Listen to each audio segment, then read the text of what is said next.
Olá, bom dia! É um prazer ter você aqui comigo no programa Por Brasília, no quadro Mundo em Foco, na Rede TV, TV Brasília.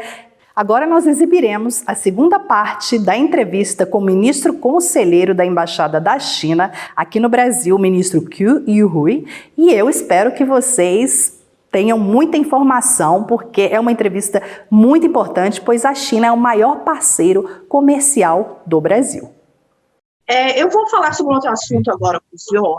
O meu pai é médico e tem 75 anos.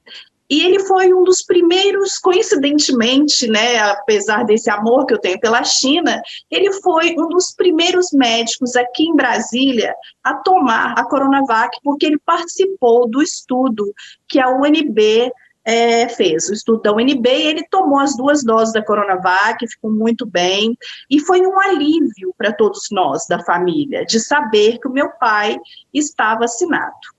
Então, eu gostaria de saber do senhor quais são os planos futuros dessas remessas da Coronavac, de vindas dessas remessas da Coronavac para o Brasil, para que os brasileiros também se sintam aliviados, né? Muitos de nós, a maioria de nós ainda não foi vacinado, então, para saber, assim, a vinda de insumos, a vinda da própria vacina, quais são os planos entre China e Brasil neste momento, nessa área, ministro? Acho que nós valorizamos muito, né, a nossa cooperação com o Brasil no combate à pandemia, porque sempre achamos que essa é uma batalha global.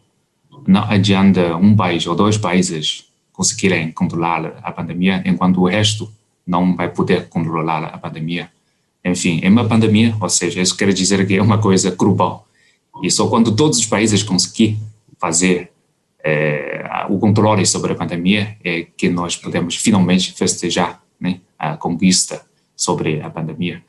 Todavia, entendemos também perfeitamente a demanda do Brasil em relação à vacina.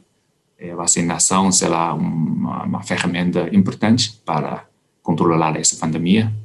E desde o ano passado, acho que a empresa chinesa Sinovac vinha mantendo uma estreita colaboração e uma parceria com o Instituto Butantan, primeiro para testar a Coronavac, porque naquele momento a China já não tinha número suficiente de infectados para realizar os ensaios clínicos da 3ª fase. E, portanto, foi um casamento feliz entre Butantan e o Sinovac para fazer quase toda a fase 3 de ensaios clínicos no Brasil e correr muito bem. E a partir daí, né, os 2 laboratórios começaram a discutir os outros detalhes em relação à distribuição, comercialização de vacinas. Acho que os detalhes não estão mais com esses 2 laboratórios, estão definidos no seu contrato, né? Pelo que saiba, houve primeiro uma remessa de 6 milhões de doses prontas enviados pelo Sinovac para Butantan, e depois já foi acordado o envio de insumos, o IFA, para produzir 40 milhões de doses de Coronavac aqui no Brasil pelo Butantan. Acho que esse já é algo já foi definido, já está escrito no contrato, e o fornecimento para a produção de 40 milhões de doses a serem produzidos aqui no Brasil estão sendo cumpridos conforme o cronograma estabelecido no contrato.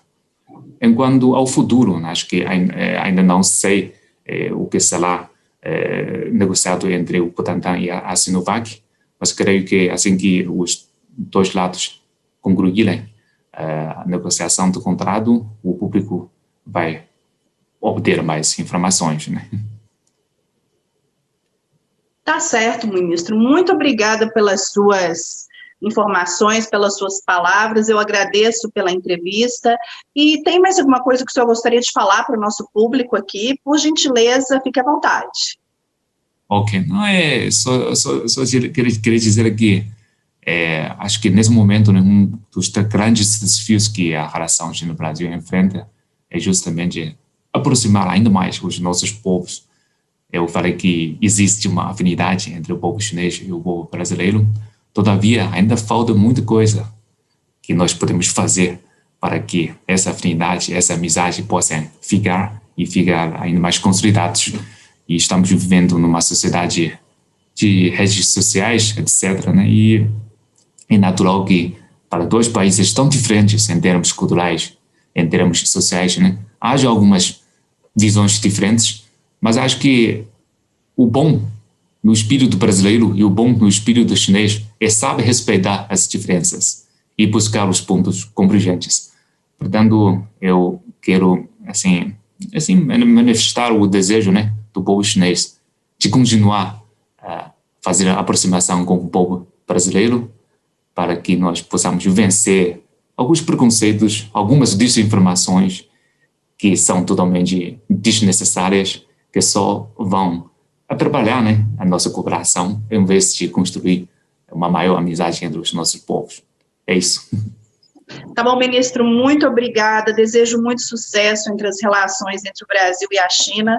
Estou aqui para colaborar como jornalista que conhece a China e pretendo visitar a China um dia novamente. Agradeço muito pela entrevista e desejo sucesso e espero revê-lo novamente após a pandemia.